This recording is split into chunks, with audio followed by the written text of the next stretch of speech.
Bonjour et bienvenue dans ma lecture suivie de Un cœur simple dans les trois contes de Gustave Flaubert.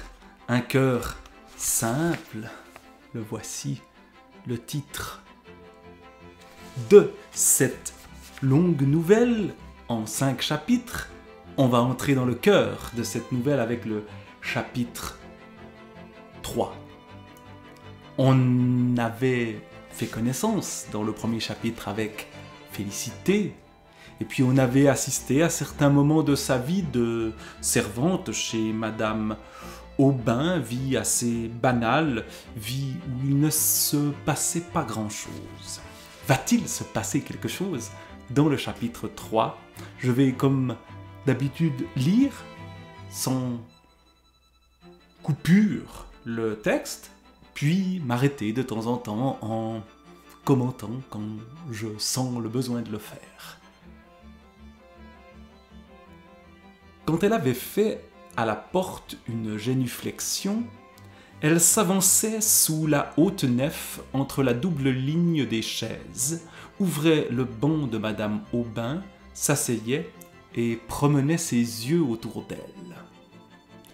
Les garçons à droite, les filles à gauche, emplissaient les stalles du chœur. Le curé se tenait debout près du lutrin. Sur un vitrail de l'abside, le Saint-Esprit dominait la Vierge. Un autre la montrait à genoux devant l'enfant Jésus, et derrière le tabernacle, un groupe en bois représentait Saint-Michel terrassant le dragon. Le prêtre fit d'abord un abrégé de l'histoire sainte. Elle croyait voir le paradis. On voit tout d'un coup la rupture dans le récit.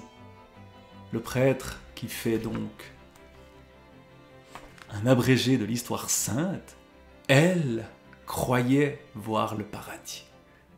Donc il y a l'effet magique de cette histoire sainte.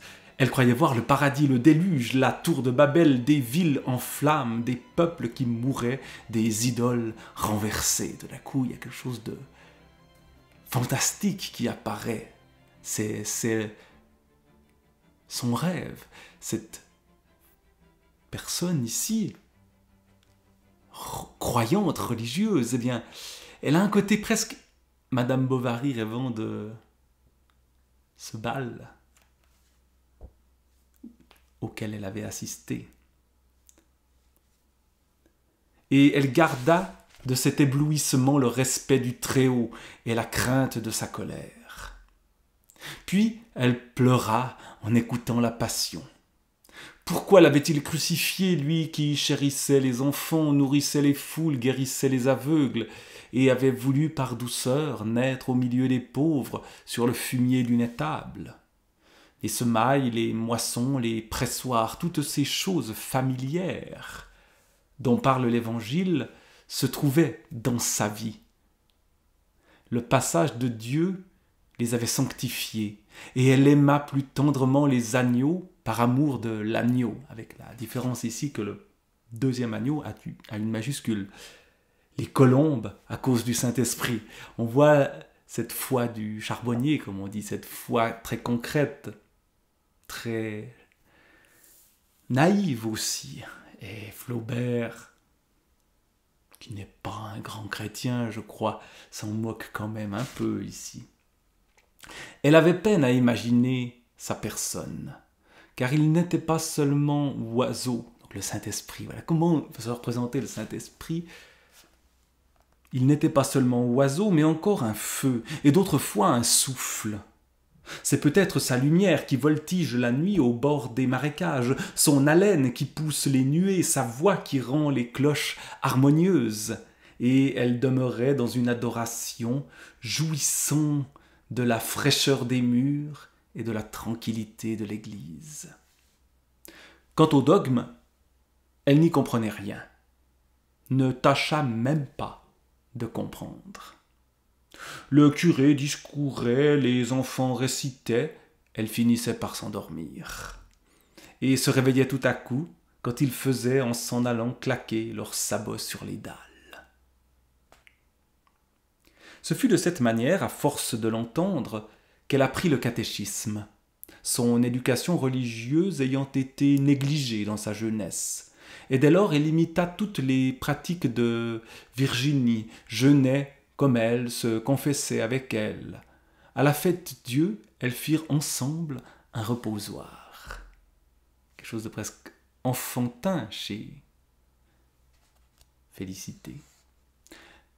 Qui fait Virginie, c'est l'enfant, hein, c'est la fille de Madame Aubin. Et donc ici, elle fait comme l'enfant. Elle a une foi d'enfant. La première communion la tourmentait d'avance.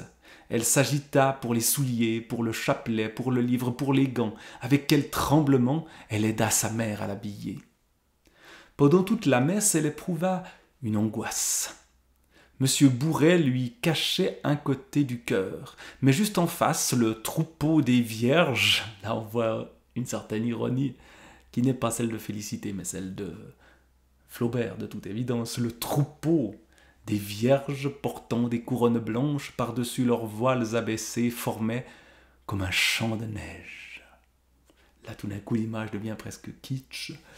Et elle reconnaissait de loin la chair petite à son cou plus mignon et à son attitude recueillie. La cloche tinta, les têtes se courbèrent, il y eut un silence.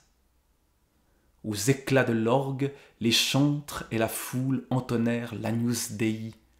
Puis le défilé des garçons commença, et après eux les filles se levèrent. Pas à pas, et les mains jointes, elles allaient vers l'autel tout illuminé, s'agenouillaient sur la première marche, recevaient l'hostie successivement, et dans le même ordre revenaient à leur prie-dieu. Quand ce fut le tour de Virginie, Félicité se pencha pour la voir. Et, avec l'imagination que donnent les vraies tendresses, il lui sembla qu'elle était elle-même cet enfant. Sa figure devenait la sienne, sa robe l'habillait, son cœur lui battait dans la poitrine. Au moment d'ouvrir la bouche, en fermant les paupières, elle manqua s'évanouir. Une incorporation, l'enfant qui fait sa première communion et Félicité se fondent l'une en l'autre. Félicité a cette impression-là, elle manque à s'évanouir. Donc là, on a aussi une forme de, peut-être de faiblesse, ou en tout cas d'émotivité extrême chez ce personnage, due à la magie religieuse. Le lendemain, de bonne heure, elle se présenta dans la sacristie pour que monsieur le curé lui donnât la communion.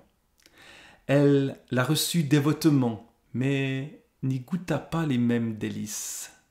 Madame Aubin voulait faire de sa fille une personne accomplie, et comme Guyot ne pouvait lui montrer ni l'anglais ni la musique, elle résolut de la mettre en pension chez les Ursulines de Honfleur. L'enfant n'objecta rien.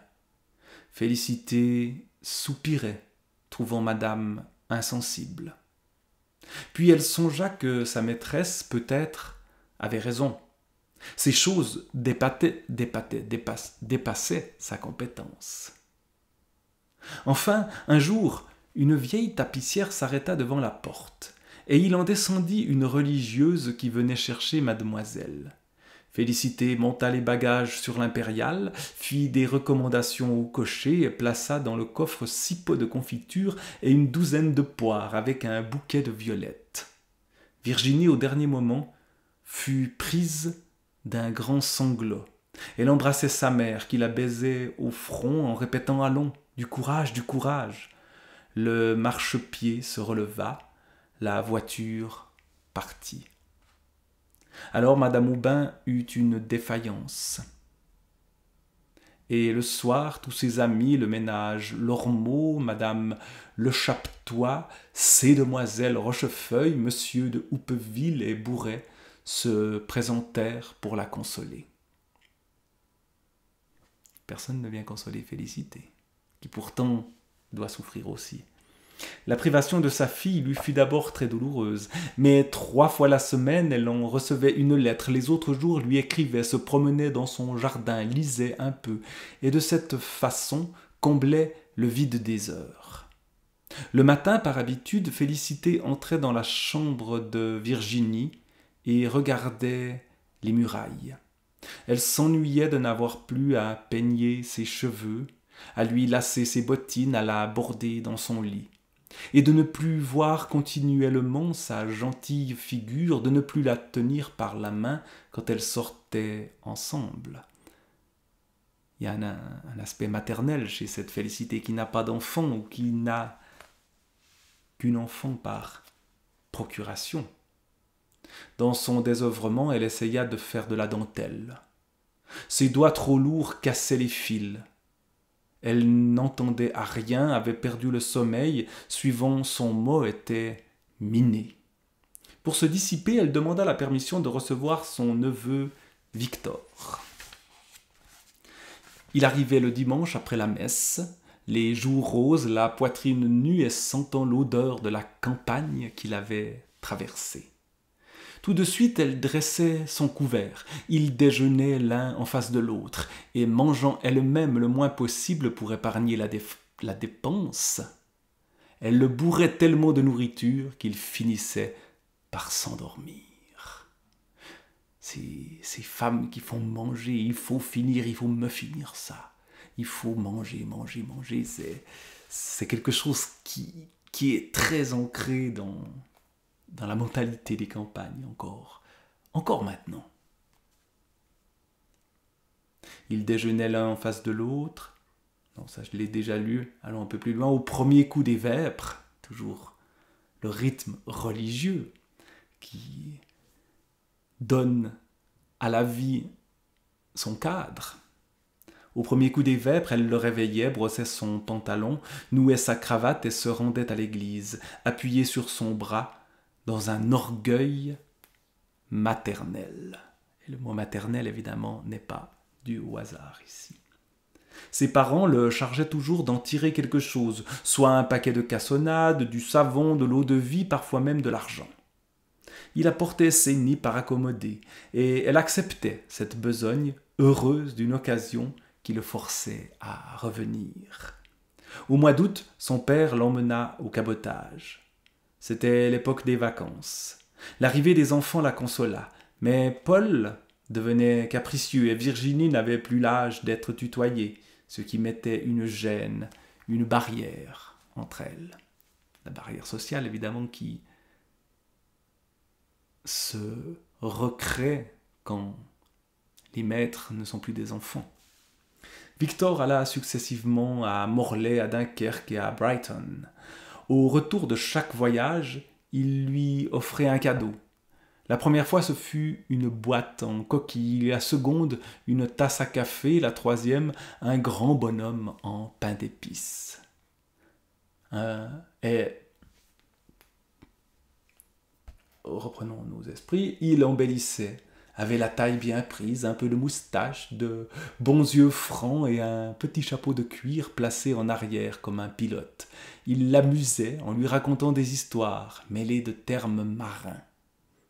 Un lundi, 14 juillet 1819, elle n'oublia pas la date, Victor annonça qu'il était engagé au long cours et dans la nuit du surlendemain, par le paquebot de Honfleur, irait rejoindre sa goélette qui devait démarrer du Havre prochainement. Il serait peut-être 2 ans parti. On voit comme tous ceux qu'elle aime, petit à petit, s'en vont, et s'en vont loin. La perspective d'une telle absence désola Félicité. Et pour lui dire encore adieu, le mercredi soir, après le dîner de madame, elle chaussa des galoches et avala les 4 lieues qui séparent Pont-l'Évêque de Honfleur.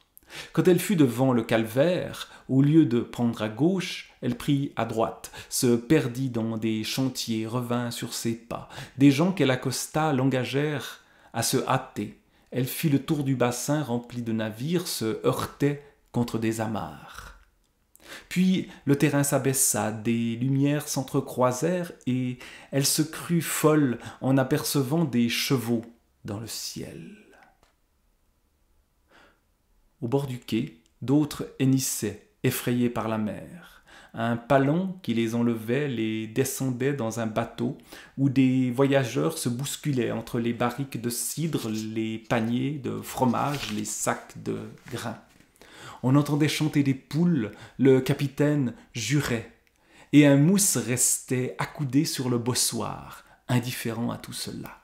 On voit cet effet de réel là, très très fort dans les détails qui nous sont racontés, les anecdotes, les petites choses, mais qui donnent du corps à ce qu'on lit. Félicité qui ne l'avait pas reconnu, qui est donc ce mousse, criait Victor. Il leva, criait victoire, hein, c'est bien ça. Il leva la tête, elle s'élançait quand on retira l'échelle tout à coup. Et à nouveau, on l'empêche de se rapprocher trop des gens qu'elle aime. Le paquebot que les femmes halaient en chantant sortit du port. Sa membrure craquait. Les vagues pesantes fouettaient sa proue. La voile avait tourné, on ne vit plus personne. Et sur la mer argentée par la lune, il faisait une tache noire qui pâlissait toujours, s'enfonça, disparut. Félicité, en passant près du calvaire, et là, elle en vient véritablement de calvaire, voulut recommander à Dieu ce qu'elle chérissait le plus. Et elle pria pendant longtemps, debout, la face baignée de pleurs, les yeux vers les nuages. La ville dormait, des douaniers se promenaient, et de l'eau tombait sans discontinuer par les trous de l'écluse, avec un bruit de torrent. 2 heures sonnèrent. Le parloir n'ouvrirait pas avant le jour. Un retard, bien sûr, contrarierait madame. Et malgré son désir d'embrasser l'autre enfant, elle s'en retourna. Les filles de l'auberge s'éveillaient, comme elle entrait dans Pont-l'Évêque. Le pauvre gamin, durant des mois, allait donc rouler sur les flots. Là, évidemment, c'est le discours intérieur de Félicité, le pauvre gamin. Lui a l'air plutôt content. Ses précédents voyages ne l'avaient pas effrayé. De l'Angleterre et de la Bretagne, on revenait, mais l'Amérique, les colonies, les îles, cela était perdu dans une région incertaine, à l'autre bout du monde. Dès lors, Félicité pensa exclusivement à son neveu. Les jours de soleil, elle se tourmentait de la soif. Quand il faisait de l'orage, elle craignait pour lui la foudre. En écoutant le vent qui grondait dans la cheminée, elle emportait les ardoises. Elle le voyait battu par cette même tempête au sommet d'un mât fracassé, tout le corps en arrière sous une nappe d'écume, ou bien, souvenir de la géographie en estampe, il était mangé par les sauvages.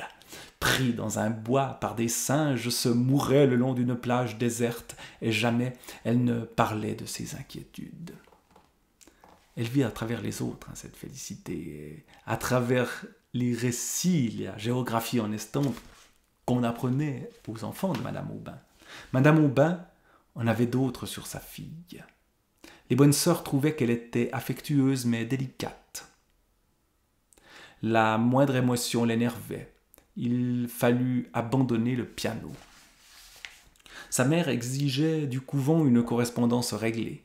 Un matin que le facteur n'était pas venu, elle s'impatienta et elle marchait dans la salle de son fauteuil à la fenêtre. C'était vraiment extraordinaire. Depuis 4 jours, pas de nouvelles. 4 jours, ça paraît assez peu, mais on voit l'inquiétude de ces femmes qui laissent leurs enfants à d'autres. Pour qu'elle se consolât par son exemple, Félicité lui dit « Moi, madame, voilà 6 mois que je n'en ai reçu. » « De qui donc ?» La servante répliqua doucement « Mais de mon neveu. »« Ah, votre neveu !» Et haussant les épaules, madame Aubin reprit sa promenade, ce qui voulait dire « Je n'y pensais plus. Au surplus, je m'en moque, un mousse, un gueux, la belle affaire. Tandis que ma fille, songez donc. » Félicité, bien que nourrie par la bien que nourrie dans la rudesse, et non par la rudesse, Félicité, bien que nourrie dans la rudesse, fut indignée contre madame, puis oublia. La différence sociale est intégrée, elle est parfois sujette à une sorte de révolte, mais qui ne dure pas, qu'on oublie. Il lui paraissait tout simple de perdre la tête à l'occasion de la petite. Les deux enfants avaient une importance égale. Un lien de son cœur les unissait, et leur destinée devait être la même. Le pharmacien lui apprit que le bateau de Victor était arrivé à La Havane. Il avait lu ce renseignement dans une gazette. À cause des cigares, elle imaginait La Havane un pays où l'on ne fait pas autre chose que de fumer. On voit la naïveté là de Félicité et l'ironie de Flaubert.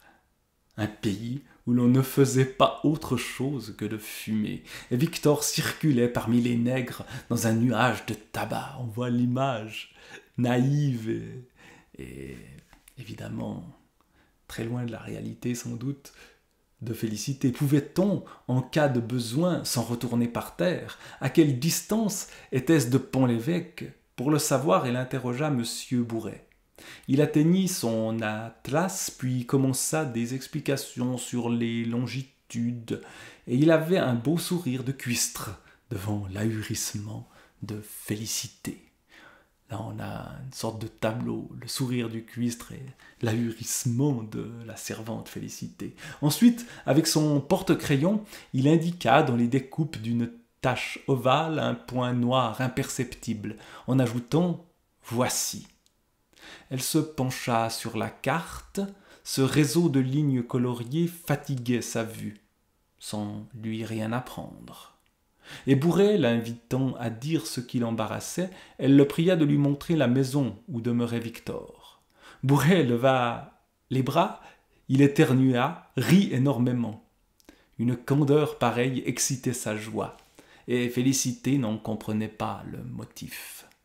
Une forme de cruauté et d'humiliation ici, évidemment. Elle qui s'attendait peut-être à voir jusqu'au portrait de son neveu, tant son intelligence était bornée. Ce fut 15 jours après que Liébard, à l'heure du marché, comme d'habitude, entra dans la cuisine et lui remit une lettre qu'envoyait son beau-frère. Ne sachant lire aucun des deux, elle eut recours à sa maîtresse. Madame Aubin, qui comptait les mailles d'un tricot, le posa près d'elle, décacheta la lettre, tressaillit, et d'une voix basse, avec un regard profond. C'est un malheur qu'on vous annonce. Votre neveu, il était mort. On n'en disait pas davantage. Il y a tout d'un coup une brutalité, la brutalité du destin qui survient de manière extrêmement nette. Félicité tomba sur une chaise, en s'appuyant la tête à la cloison et ferma ses paupières qui devinrent roses tout à coup. Puis, le front baissé, les mains pendantes, l'œil fixe, elle répétait par intervalles « Pauvre petit gars, pauvre petit gars ». Liébard la considérait en exhalant des soupirs. Madame Aubin tremblait un peu. Elle lui proposa d'aller voir sa sœur à Trouville. Félicité répondit par un geste qu'elle n'en avait pas besoin. Il y eut un silence. Le bonhomme Liébard jugea convenable de se retirer. Alors elle dit « Ça ne leur fait rien, à eux. » Sa tête retomba et machinalement elle soulevait de temps à autre les longues aiguilles sur la table à ouvrage. Des femmes passèrent dans la cour avec un bar d'où dégouttait du linge. En les apercevant par les carreaux, elle se rappela sa lessive. D'un coup, on voit très vite le quotidien qui revient, après l'annonce brutale de la mort du neveu. L'ayant coulé la veille, Il fallait aujourd'hui la rincer, et elle sortit de l'appartement. Sa planche et son tonneau étaient au bord de la touque. Elle jeta sur la berge un tas de chemises, retroussa ses manches, prit son battoir. Et les coups forts qu'elle donnait s'entendaient dans les autres jardins à côté. Les prairies étaient vides, le vent agitait la rivière. Au fond, de grandes herbes s'y penchaient comme des chevelures de cadavres flottant dans l'eau. Chose de lugubre dans cette lessive-là. Elle retenait sa douleur jusqu'au soir, fut très brave. Mais dans sa chambre, elle s'y abandonna, à plat ventre sur son matelas, le visage dans l'oreiller, et les deux poings contre les tempes. Beaucoup plus tard, par le capitaine de Victor lui-même, elle connut les circonstances de sa fin. On l'avait trop saigné à l'hôpital pour la fièvre jaune. 4 médecins le tenaient à la fois. Il était mort immédiatement et le chef avait dit « Bon, encore un ». Voilà tout ce qui a été dit. Ses parents l'avaient toujours traité avec barbarie. Elle aima mieux ne pas les revoir, et ils ne firent aucune avance par oubli ou endurcissement de misérable. Virginie s'affaiblissait, tiens. Peut-être un nouveau malheur. Après le neveu, l'enfant que Félicité n'a pas eu, mais qui était presque comme sa fille, tant pendant la communion, comme on l'a vu avant, elle vivait avec elle, en elle. Des oppressions de la toux, une fièvre continuelle et des marbrures aux pommettes décelaient quelque affection profonde. Monsieur Poupart avait conseillé un séjour en Provence. Madame Aubin s'y décida et eut tout de suite repris sa fille à la maison, sans le climat de Pont-l'Évêque. Elle fit un arrangement avec un loueur de voitures qui la amenait au couvent chaque mardi. Il y a dans le jardin une terrasse d'où l'on découvre la Seine. Virginie s'y promenait à son bras sur les feuilles de pampre tombées. Quelquefois le soleil traversant les nuages la forçait à cligner ses paupières pendant qu'elle regardait les voiles au loin et tout l'horizon, depuis le château de Tancarville jusqu'au phare du Havre. Ensuite on se reposait sous la tonnelle. Sa mère s'était procuré un petit fût d'excellent vin de Malaga, et riant à l'idée d'être grise, elle en buvait 2 doigts, pas davantage. Ses forces reparurent. L'automne s'écoula doucement. Félicité rassurait Madame Aubin. Là, il y a le sens de l'ellipse ou l'accélération du temps. Chez Flaubert, il voyagea dans l'éducation sentimentale. On retrouve un peu ça ici. Mais, un soir, qu'elle avait été aux environs faire une course, elle rencontra devant la porte le cabriolet de Monsieur Poupart. Et il était dans le vestibule. Madame Aubin nouait son chapeau. « Donnez-moi ma chaufferette, ma bourse, mes gants. Plus vite donc. » Virginie avait une fluxion de poitrine. C'était peut-être désespéré. « Pas encore, » dit le médecin.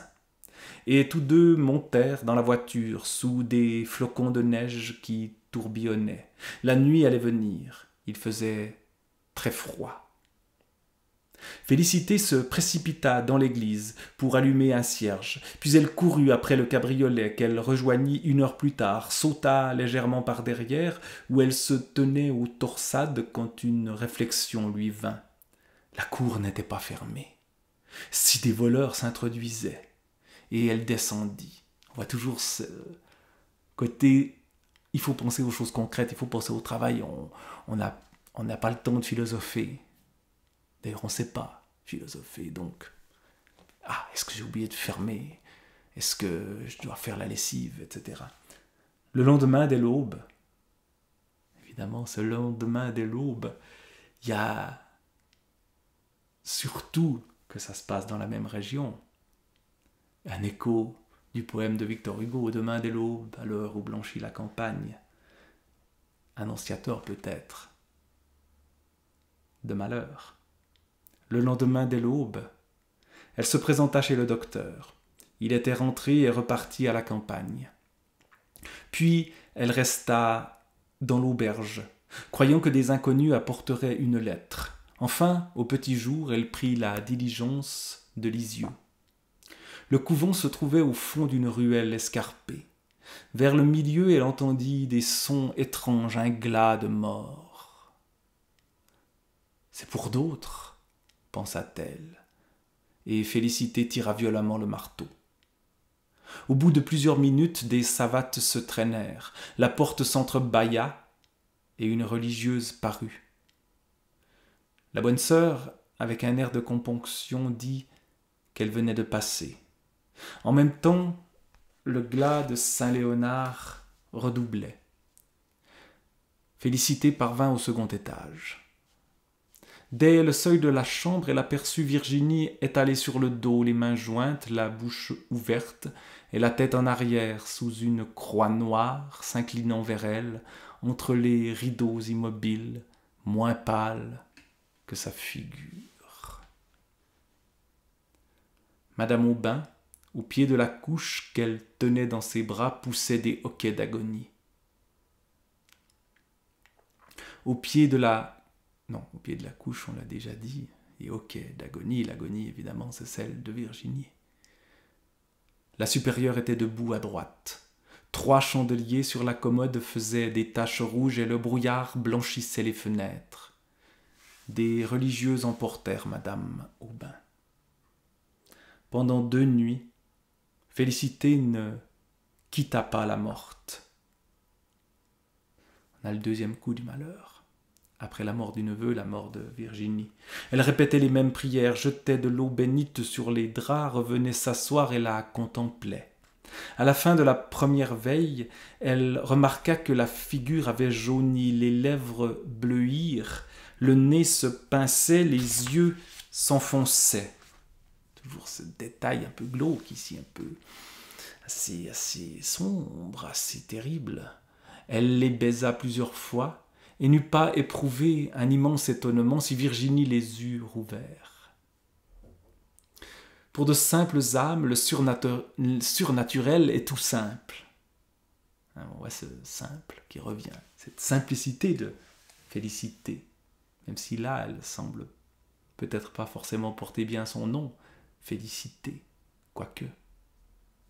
Sa simplicité la sauve peut-être.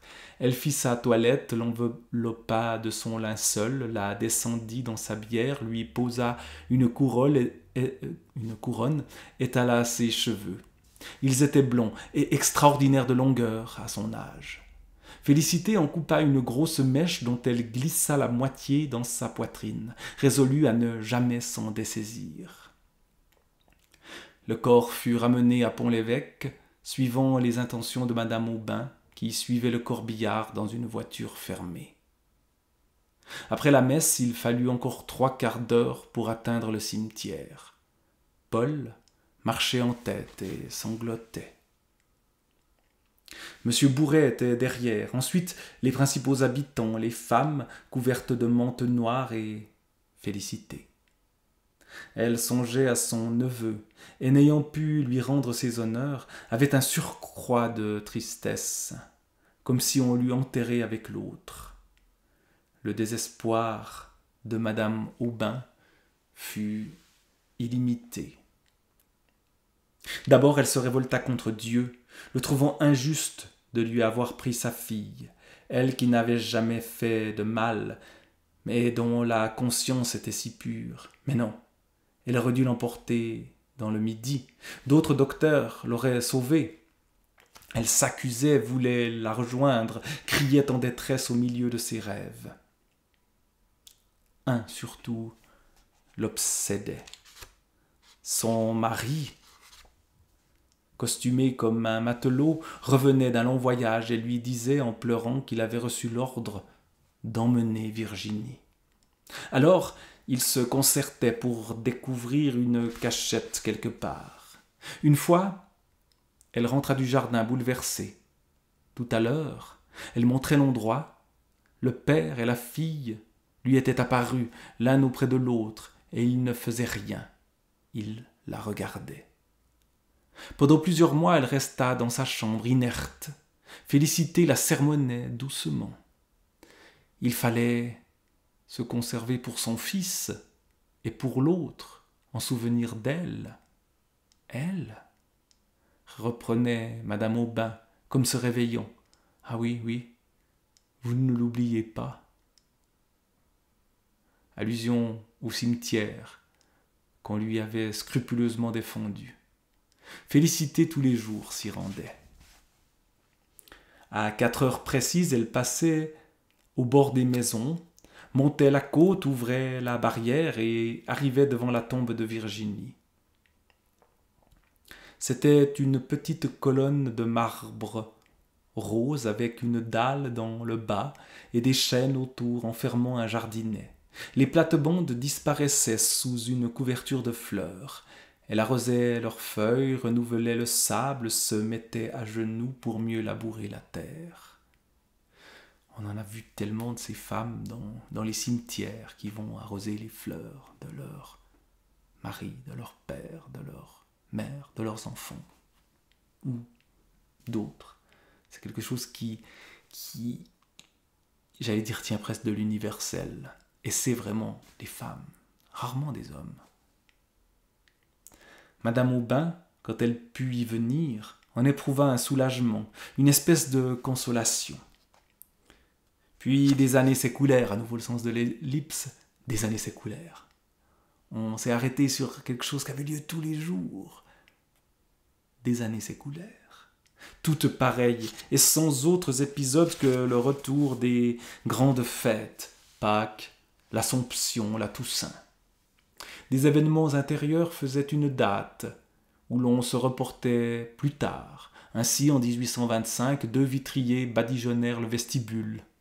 En 1827, une portion du toit tombant dans la cour faillit tuer un homme. L'été de 1828, ce fut à madame d'offrir le pain béni. Bourret, vers cette époque, s'absenta mystérieusement, et les anciennes connaissances, peu à peu, s'en allèrent. Guyot, Liébard, madame Le Chapetois, Robelin, l'oncle Gremanville, paralysé depuis longtemps. Une nuit, le conducteur de la malle-poste annonça dans Pont-l'Évêque la Révolution de Juillet. D'un coup, la grande histoire, après ces petites histoires, le fait de badigeonner le vestibule, d'un coup, la Révolution de Juillet. Un sous-préfet nouveau, peu de jours après, fut nommé. Voilà l'effet de la Révolution de Juillet dans cet endroit-là. Presque rien, en fait.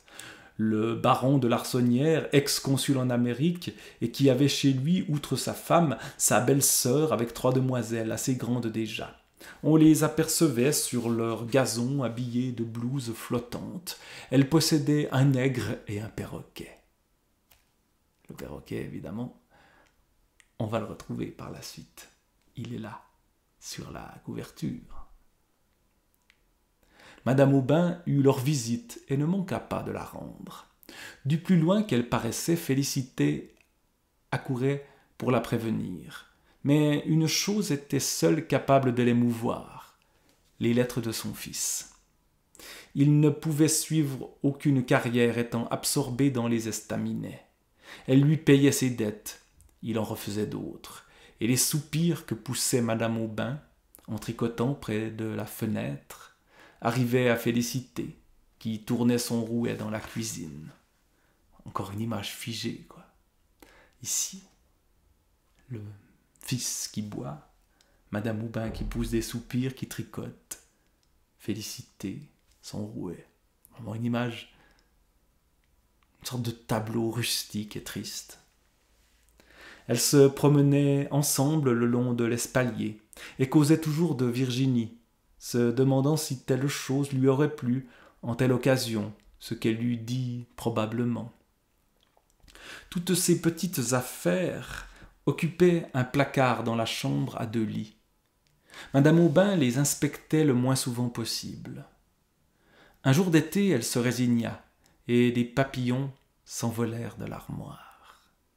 Ses robes étaient en ligne sous une planche où il y avait 3 poupées, des cerceaux, un ménage, la cuvette qui lui servait. Elles retirèrent également les jupons, les bas, les mouchoirs, et les étendirent sur les 2 couches avant de les replier. Le soleil éclairait ces pauvres objets en faisant voir les taches et des plis formés par les mouvements du corps. L'air était chaud et bleu, un merle gazouillait, tout semblait vivre dans une douceur profonde. Elles retrouvèrent un petit chapeau de peluche, à longs poils, couleur marron, mais il était tout mangé de vermine.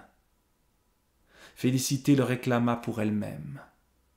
Leurs yeux se fixèrent l'une sur l'autre, s'emplirent de larmes. Enfin, la maîtresse ouvrit ses bras, la servante s'y jeta, et elles s'étreignirent, satisfaisant leur douleur, dans un baiser qui les égalisait. Là, on voit la fin de la différence sociale dans le malheur, dans l'amour commun de la même personne. C'était la première fois de leur vie, et il a fallu des années pour que ça arrive, c'était la première fois de leur vie, Madame Aubin n'étant pas d'une nature expansive. Félicité lui en fut reconnaissante comme d'un bienfait, et désormais la chérit avec un dévouement bestial. Évidemment, ce mot bestial est terrible. La servante est une sorte d'animal. La bonté de son cœur se développa alors qu'on a l'impression déjà qu'elle est la bonté incarnée. Quand elle entendait dans la rue les tambours d'un régiment en marche, elle se mettait devant la porte avec une cruche de cidre et offrait à boire aux soldats. Elle soigna des colériques, elle protégeait les Polonais, et même il y en eut un qui déclarait la vouloir épouser. Mais ils se fâchèrent, car un matin, en rentrant de l'Angélus, elle le trouva dans sa cuisine, où il s'était introduit et accommodé une vinaigrette qu'il mangeait tranquillement. Il y a des choses qu'il ne faut pas faire. Après les Polonais, ce fut le père Kolmich, un vieillard passant pour avoir fait des horreurs en 93. Il vivait au bord de la rivière, dans les décombres d'une porcherie. Les gamins le regardaient par les fentes du mur et lui jetaient des cailloux qui tombaient sur son grabat, où il gisait, continuellement secoué par un catarrhe, avec des cheveux très longs, les paupières enflammées, et au bras une tumeur plus grosse que sa tête. Elle lui procura du linge, tâcha de nettoyer son bouge, rêvait à l'établir dans le fournil, sans qu'il gêne à madame. Quand le cancer eut crevé, elle le pansa tous les jours. Quelquefois lui apportait de la galette, le plaçait au soleil sur une botte de paille. Et le pauvre vieux, en bavant et en tremblant, la remerciait de sa voix éteinte, craignait de la perdre, allongeait les mains dès qu'il la voyait s'éloigner. Il mourut. À nouveau, la brutalité de la mort, qui est évidemment ce qui rythme la vie de Félicité, la mort des autres. Elle fit dire une messe pour le repos de son âme. Ce jour-là, il lui advint un grand bonheur. Au moment de dîner, le nègre de madame de Larsonnière se présenta, tenant le perroquet dans sa cage, avec le bâton, la chaîne et le cadenas. Un billet de la baronne annonçait à madame Aubin que son mari étant élevé à une préfecture, il partait le soir, et elle la priait d'accepter cet oiseau comme un souvenir et en témoignage de ses respects. Il occupait depuis longtemps l'imagination de Félicité, car il venait d'Amérique. Et ce mot lui rappelait Victor, si bien qu'elle s'en informait auprès du nègre. Une fois même, elle avait dit « C'est madame qui serait heureuse de la voir ». Le nègre avait redit le propos à sa maîtresse qui, ne pouvant l'emmener, s'en débarrassait de cette façon. Et c'est ainsi que se termine le chapitre 3 d'Un cœur simple, avec le cadeau à Madame Aubin, et indirectement donc à Félicité, de ce perroquet. On verra dans le chapitre suivant quel rôle il joue véritablement ce perroquet. Mais on va s'arrêter là dans cette lecture pour l'instant de Un cœur simple de Gustave Flaubert. Au revoir.